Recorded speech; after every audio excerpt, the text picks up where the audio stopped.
नमस्कार. महाराष्ट्रातील तमाम अंगणवाडी सेविकांसाठी अत्यंत महत्त्वाची बातमी आलेली आहे. माननीय आयुक्तांनी एक पत्र निर्गमित केलेलं आहे आणि त्यानुसार अंगणवाडीच्या वेळेमध्ये प्रचंड मोठा बदल हा करण्यात आलेला आहे. नेमका काय आहे हा बदल आणि कोणत्या वेळेमध्ये तुम्हाला कोणतं काम करायचं आहे या संदर्भामध्ये सविस्तर माहिती या व्हिडिओच्या माध्यमातून आपण बघणार आहोत. बघा बहिणींनो, वेळापत्रकामध्ये बदल झालेला आहे आणि त्या संदर्भामध्ये स्वतः आयुक्तांनी पत्रही निर्गमित केलेलं आहे. या पत्रावरती सन्माननीय विभागीय उपायुक्त यांची सही आहे आणि जे महिला व बालकल्याण विकास विभागाचे पुणे विभागाचे प्रमुख आहेत, बरोबर आहे की नाही, त्यांची ही सही असलेलं पत्र निर्गमित झालेलं आहे. आता या पत्रामध्ये नेमकं काय म्हणण्यात आलेलं आहे ते आपण बघूयात. बघा बहिणींनो, 1 जुलै 2026 पासून जे आहे तर अंगणवाडीच्या वेळेमध्ये त्या ठिकाणी प्रचंड मोठा बदल हा करण्यात आलेला आहे आणि हा जो बदल आहे तो 11 नोव्हेंबर 2024 रोजी जे पत्र निर्गमित झालेलं होतं त्या पत्राच्या अनुषंगाने आहे. आता अंगणवाडीचं कामकाज नेमकं कशा पद्धतीने असणार आहे ते आपण जाणून घेऊयात. बघा बहिणींनो, तुम्हाला कुठल्या गोष्टीसाठी किती वेळ द्यायचा हे सुद्धा याच्यामध्ये स्पष्ट नमूद केलेलं आहे.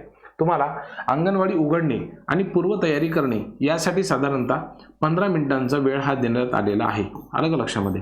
पुढचं जर आपण बघितलं तर पूर्वशालेय शिक्षण म्हणजे 9:30 वाजतापासून 10:30 वाजेपर्यंत म्हणजे साधारणतः 1 तास जे आहे तर ते तुम्हाला हे पुढील शिक्षण द्यायचं आहे विद्यार्थ्यांना, पूर्वशालेय शिक्षण. पुढचा जर आपण विचार केला तर सकाळच्या नाश्त्यासाठी हे तुम्हाला 15 मिनिटं देण्यात आलेले आहेत आणि या 15 मिनिटांमध्ये तुम्हाला विद्यार्थ्यांना नाश्ता प्रोव्हाइड करायचा आहे.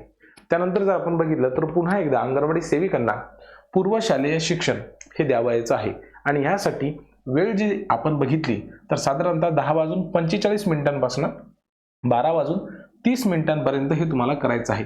म्हणजे पुन्हा एकदा तुम्हाला 45 मिनिटं हे विद्यार्थ्यांना शिकवायचं आहे.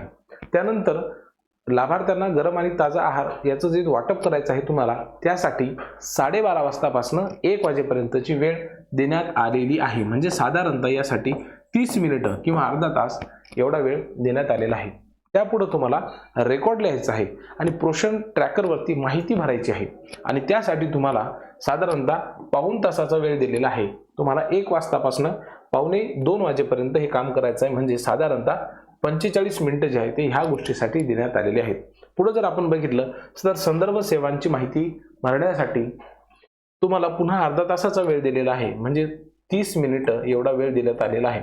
आणि त्यानंतर तुम्हाला गृहभेटी द्यायची असेल, FRS करायचं असेल, THR प्रोव्हाइड करायचं असेल तर त्या संदर्भामध्ये पुन्हा तुम्हाला वेळ देण्यात आलेला आहे ते 2:15 वाजतापासून 3:45 वाजेपर्यंत.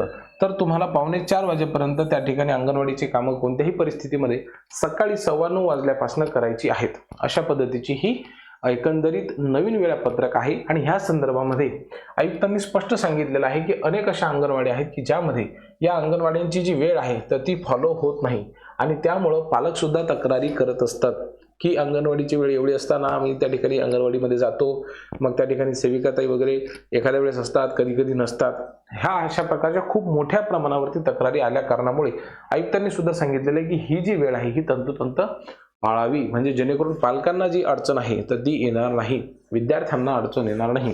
त्या ठिकाणी आपण मानधन देखील वाढवलेलं होतं असं त्यांचंही म्हणणं होतं मध्यंतरीच्या काळामध्ये आणि म्हणून त्यासोबतच अंगणवाडीची वेळ देखील वाढवण्यात आलेली होती. तुम्हाला हे माहिती आहे आणि म्हणून त्यावेळेस अंगणवाडी सेविकांनी नाराजी सुद्धा व्यक्त केली होती. परंतु तुम्हाला माहिती आहे सरकारी आदेशानुसार आपलं सर्व हे काम चालत असतं. ICDSचे प्रमुख किंवा महिला व बालविकास विभागाचे जे प्रमुख असतात, आयुक्त असतात, उपायुक्त असतात, त्यांच्या माध्यमातून जी विविध पत्र निर्गमित होत असतात, आदेश निघत असतात, त्या माध्यमातूनच आपण सगळ्या बहिणी ज्या आहेत तुम्ही काम करत असता आणि म्हणून याही पदाची हे जे काही पत्र निघालेलं आहे याची प्रभावी अंमलबजावणी व्हावी यासाठी सगळ्या अंगणवाडी सेविकांना त्या ठिकाणी विनंती करण्यात आलेली आहे. तसा आदेशच देण्यात आलेला आहे.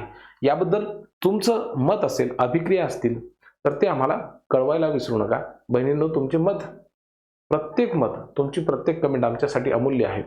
कमेंट बॉक्समध्ये लिहायला विसरू नका. खूप खूप धन्यवाद.